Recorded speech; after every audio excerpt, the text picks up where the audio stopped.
La soumission. Depuis des décennies, les États ont fait en sorte de nous cacher notre véritable identité. Nous sommes des êtres vivants, nés libres et souverains. Petit à petit, nous avons légué notre pouvoir à une entité extérieure, en arguant que c'est pour notre bien. Personne s'en est soucié, c'est passé comme une lettre à la poste. Néanmoins, la vérité finit par jaillir, des voix se sont levées pour dénoncer la supercherie. Les conséquences quelques années plus tard sont nombreuses, il suffit de regarder le système de santé, la justice, le service public, etc. Tous ont été privatisés. Qu'est-ce que ça veut dire? Ça signifie que les États sont devenus des entreprises privées. Voici quelques exemples. Pour la France, ce que l'on appelle pays n'est rien d'autre qu'une entreprise nommée République française Présidence, numéro de siret 1000000170010 depuis le 16 janvier 1947. Pour la Belgique, l'entreprise privée appelée État belge est enregistrée à la BCE numéro 0252.796.351 depuis le 7 février 1831, dont la Constitution belge, le 7 février 1831, à la même date. Ici on comprend clairement qu'elle a été construite artificiellement. La Suisse est enregistrée comme une compagnie, le 24 février 1993 numéro 0449.309.542 puis la Confédération suisse, à Bruxelles, numéro 0550.646.531 depuis le 18 février 2014. En effet, vous êtes inscrit dans une entreprise privée sans le savoir. Par le biais de votre acte de naissance, dès la naissance, l'État a extorqué votre nom, le nom ne vous appartient pas, il appartient au gouvernement. Du coup, vous êtes mort-né, vous vous retrouvez sans nom. L'État vous a attribué une personne fictive juridique qui porte le même nom et prénom en lettres capitales.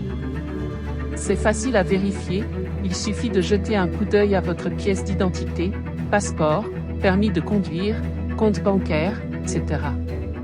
Comment ça marche? Pour qu'un État puisse vous soudoyer de l'argent à votre insu, il fallait créer une personne fictive juridique sur laquelle s'appuyer.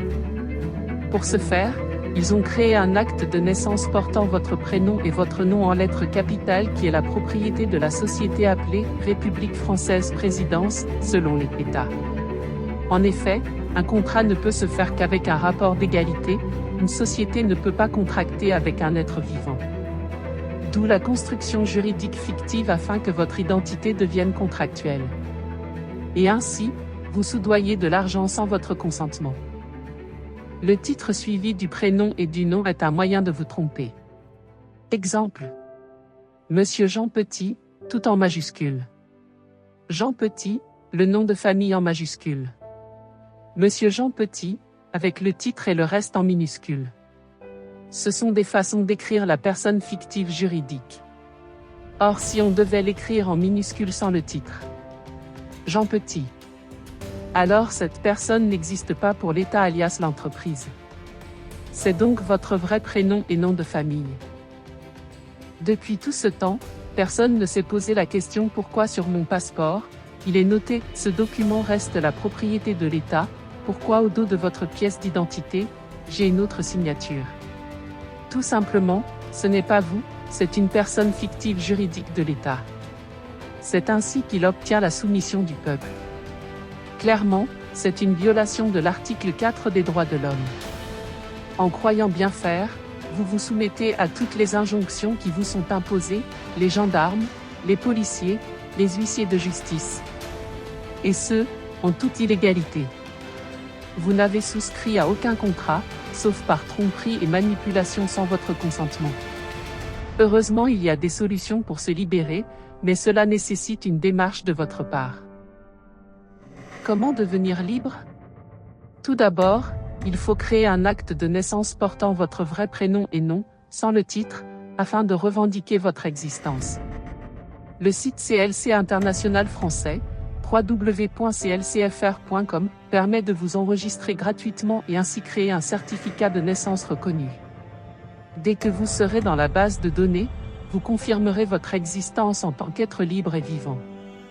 Puis revendiquez le nom fictif créé par l'État en tant que propriétaire du nom. Enfin, remplissez la déclaration souveraine. Ces 3 documents permettent de contester toutes les injonctions illégales à votre égard.